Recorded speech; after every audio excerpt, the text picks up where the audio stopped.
We need to go ahead and take the caliper off the caliper mounting bracket. When I bought these, I bought them as a kit that came with the new mounting bracket because the old ones were just really rusty. So I wanted to go ahead and get some new mounting brackets. Just got to take these bolts out of here, and we're going to slide the caliper off the bracket and put in these slides here. What do they call them? The pad abutment shim. So we need to install the pad abutment shim on the caliper bracket so the pads can ride on that. So I'm just loosening these up. This is a 1/2 inch wrench. We're just taking these out of here like this. Like that. And then these clips go on like this. If you can see all that. There you go. Yep, so like that. Pad abutment shims. And then this one goes on like that. That's great. Alright, so we can go ahead and put the, I guess we can go ahead and put the pads in there too, really. Get you in there. Alright, so we're getting the pads put on, and they slide on to these shims like this. And then this pad goes on this side like this. Thankfully on these, they're all the same, so you don't have to really think about it too much. So these pad abutment shims have a black coating on there that help them, I guess, stay quiet and slide, all that good stuff. I'm gonna go get some grease actually and put on these mating surfaces to go ahead and prepare for you know, high temp and everything to keep it from rusting and all that. So let me go get some grease and we'll put it on there. Alright, I've got the pads in there. I put a little bit of grease on the surfaces there. So now we can go ahead and put the caliper onto the caliper mounting bracket. Alright, so before I put these bolts back into the caliper, I'm going to go ahead and put a little grease on here. Just using some of this red and tacky. I'm sure there's a better grease, but this is what I have, so this is what I'm going to put on there. Set it up on its side here again, and we'll run these bolts in. Alright, so got all that loaded up, slid back out of the way, ready to put this onto the truck. Let's do it. Alright, so here's our mount for where the caliper goes on to. So I'm going to take this whole assembly here and slide it on to the rotor just like that. Now I've got the caliper mounting bolt in my hand. I'm going to slide that through there and get it started to kind of hold it in place for me. Not that this is crazy heavy, it's just a little bulky.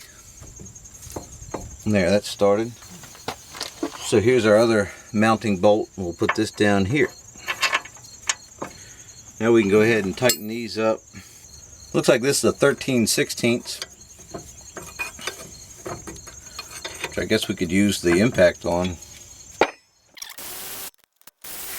Alright, they're on there. That's great. So next up is get the brake line mounted to our caliper and then go ahead and bleed the brakes. I've got my hose here and my connector, and in the kit for the hose came these two washers, and these are copper washers, and they're designed to crush around the ridges that are in here and the ridges that are on here to provide a good seal. Got my washers out, and thankfully it came with a new bolt. The caliper did, because the old one was very bad. So we're going to flip this around so that we're going to put it on there like that. So I need to pop my little plug out that I just put in there. Alright, got that. So we need to put one washer down first, and then we need to put our other washer on the top right there and put the bolt through here and then put everything together. Should be a 9/16, and it is. Alright, making sure that's kind of lined up and square and looking good, feeling good. We're going to go ahead and tighten this up so it's nice and sealed. And I'm going to take a rag and dry out around here and make sure I don't have any leaks when we go to test everything. Looks like the copper washer's kind of squeezed a little bit there. So now we need to make sure our bleeder, I'm just going to leave it open while we work on the other side, so it'll start kind of bleeding a little bit. I've got a 3/8 wrench here, and that fits perfectly.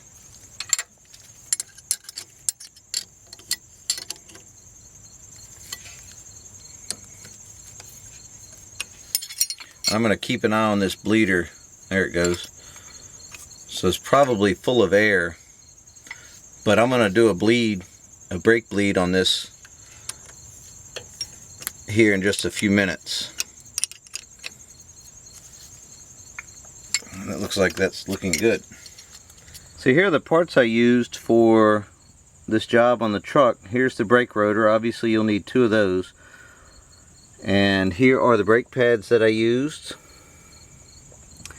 And these ones on the left here are for the driver's side.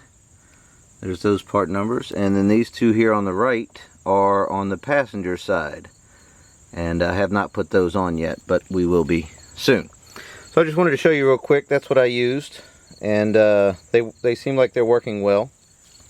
Alright guys, well, that about does it for me for today. You got to see how everything went back together and how it all looked. And the next thing is obviously just put the tire on there, and I'm going to do a bleed job here. There's plenty of videos about how to do a brake bleed, so I'm not going to go through all that with you. It's pretty straightforward. But yeah, so the next thing is I'm going to do the passenger side over there and get all that together, and that should be a wrap. So thanks for watching, and we'll see you next time.